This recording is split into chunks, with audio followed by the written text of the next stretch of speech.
História dos meus mais antigos antepassados de quem muito me orgulho descender. Egberto, o Grande, rei do Essex.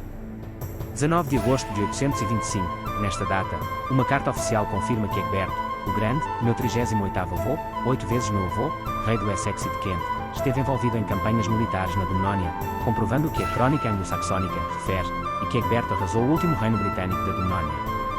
O rei Egberto era 15º avô da rainha Santa Isabel, esposa de Dom Dinis, rei de Portugal. Egberto, o Grande, rei do Essex e de Kent, nasceu em 775 e morreu em 4 de fevereiro de 839. Era filho de Almundo, rei de Kent e neto paterno de Eafa, príncipe do Essex.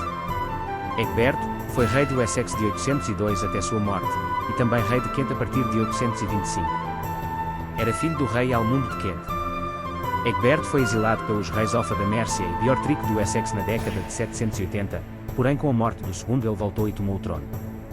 Pouco se sabe sobre os primeiros 20 anos do reinado de Egberto, porém, acredita-se que tenha conseguido manter a independência do reino do Essex contra o reino da Mércia, que à época dominava todos os reis ingleses do sul. Egberto derrotou Beornulf da Mércia em 825, encerrou a supremacia desse reino na Batalha de Elendon e prosseguiu para tomar as dependências mercianas no sudeste da Inglaterra. Derrotou também Wiglaf da Mércia, em 829 e expulsou do seu reino, temporariamente governando a Mércia diretamente. Mais tarde no mesmo ano, o rei conseguiu a submissão do rei Dor da Nortúmbria. A crónica anglo-saxónica descreveu Egberto como Nobreto Alda, o rei da Bretanha. Egberto não conseguiu manter a sua posição dominante e Wiglaf reconquistou o trono em menos de um ano. Entretanto, o Essex conseguiu manter o controle de Kent, Sussex e Surrey. Esses territórios foram transferidos para seu filho Ethelwulf, meu 37º avô, 8 vezes meu avô, para que este os governasse sob a tutela de seu pai.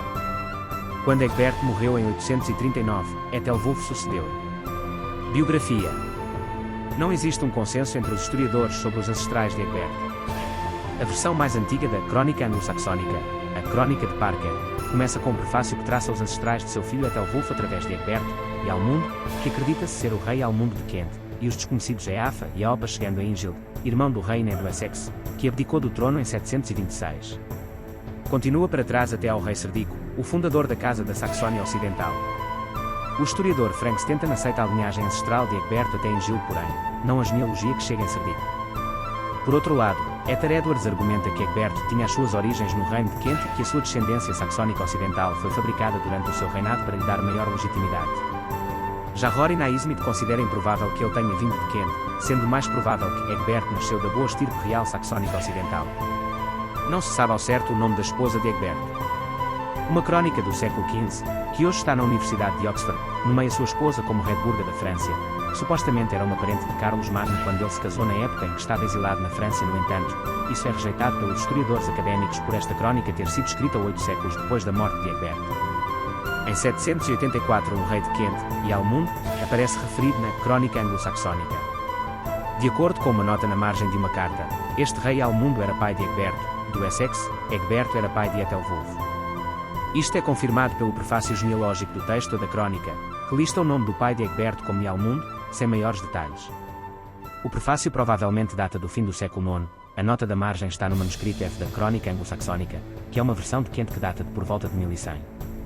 E Almundo não parece ter permanecido no poder por muito tempo, não existem registros das suas atividades após 784. Existem, no entanto, evidências extensivas do domínio de Offa em Kent, durante o fim da década de 780. Durante o exílio de Egberto, a França foi governada por Carlos Magno, que manteve a influência frâncica na Nortúmbria. De acordo com um cronista posterior, William de Malmesbury, Egberto teria aprendido a governar, durante o seu período na Gália. Início do reinado. Em 815 a Crónica Anglo-Saxónica registrou que Egberto devastou todos os territórios do último reino britânico nativo, Domnónia. 10 anos mais tarde, uma carta oficial datada de 19 de agosto de 825, indica que Egberto esteve envolvido em campanhas militares na Domnónia. Este facto pode ter tido relação com uma batalha registada na crónica em Galford, em 823, entre os homens de Devon e os bretões da Cornualha. Tanto a ascensão súbita do Essex ao poder no fim da década de 820 quanto a sua incompetência subsequente em manter esta posição dominante foram examinadas por historiadores à procura de causas subjacentes. Uma explicação plausível para os eventos daqueles anos seria a de que a sorte do Essex teria dependido, de alguma maneira, do apoio carolíngio. É possível que os francos tenham apoiado a ascensão ao trono de Egberto, em 802. Na Páscoa de 839, pouco antes da morte de Egberto, ele tinha contactado Luís, o Piedoso, rei dos francos, para obter salvo-conduto até Roma. A partir daí uma relação contínua com os francos parece ter feito parte da política do sul da Inglaterra, durante a primeira metade do século IX. O apoio carolíngio pode ter sido um dos fatores que ajudaram Egberto a conquistar os sucessos militares do fim da década de 820. Apesar da perda de domínio, os sucessos militares de Egberto alteraram fundamentalmente o cenário político da Inglaterra anglo-saxónica. O Essex manteve controle sobre os reinos do Sudeste, com a possível exceção de Essex, e a Mércia não retomou o controle da Anglia Ocidental. As vitórias de Egberto marcaram o fim da existência independente dos reinos de Kent e Sussex. Os territórios conquistados foram administrados como sub-reinos por algum tempo, incluindo Surrey, possivelmente Essex. Embora Ethelwulf tenha sido um destes reis subordinados a Egberto, parece claro que ele mantinha a sua própria corte real, com a qual viajava pelo seu reino. Cartas proclamadas em Kent descrevem Egberto e Ethelwulf como reis dos saxões ocidentais e também do povo de Kent.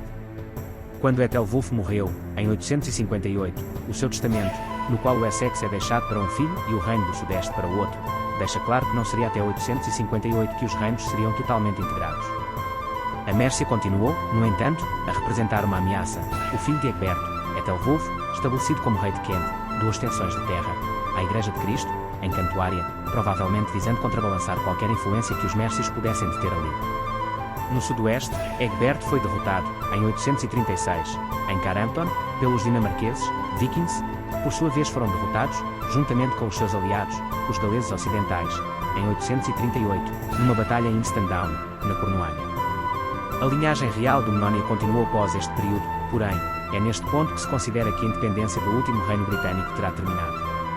Os detalhes da expansão anglo-saxónica à Cornualha foram muito pouco registados, mas algumas evidências podem ser obtidas nos topónimos. Sucessão.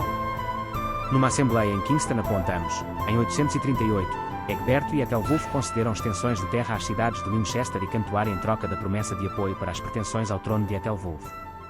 O arcebispo de Cantuária, Ceolnoth, também aceitou Egberto e Ethelwulf como senhores e protetores dos mosteiros sob seu controle.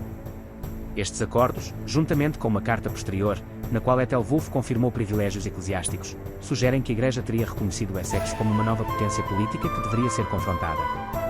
Os clérigos consagraram o rei em cerimónias de coroação e ajudaram a escrever os testamentos que especificavam o herdeiro do monarca. O seu apoio teve valor fundamental no estabelecimento do domínio saxão ocidental e garantiu uma sucessão pacífica para a linhagem de Egberto. Egberto, o Grande, rei do Essex e de Kent, morreu a 4 de fevereiro de 839, e o seu testamento, de acordo com o relato apresentado no testamento de seu neto, Alfredo, o Grande, deixou extensões de terra apenas aos membros da sua família do sexo masculino, de modo que estes territórios não fossem perdidos à casa real através de casamentos. A riqueza de Egberto, adquirida através de conquistas, foi sem dúvida um dos motivos de sua capacidade de adquirir o apoio das autoridades eclesiásticas do Sudeste. A parcimónia do seu testamento indica que ele compreendeu a importância da riqueza pessoal para um rei. O cargo de rei do Essex foi disputado com frequência por diferentes ramos da linhagem real, e um dos feitos notáveis de Egberto é ter sido capaz de assegurar a sucessão tranquila para Ethelwulf. Além disso, a experiência de Ethelwulf, no sub-reino formado a partir das conquistas de Egberto no Sudeste, foram-lhe valiosas quando ele subiu ao trono. Egberto, o Grande, rei do Essex e de Kent, foi sepultado em Winchester, bem como o seu filho, Ethelwulf, o seu neto, Alfredo, o Grande, e o filho de Alfredo, Eduardo, o Velho. Durante o século IX, Winchester começou a mostrar sinais de urbanização, e provavelmente todos estes túmulos reais indicam que o local seria visto de forma especial pela linhagem real dos saxões ocidentais. Nota final: na série de televisão Vikings, o personagem de Egberto, o Grande, rei do Essex e de Kent, é interpretado pelo ator inglês Linus Glass. Família e descendência.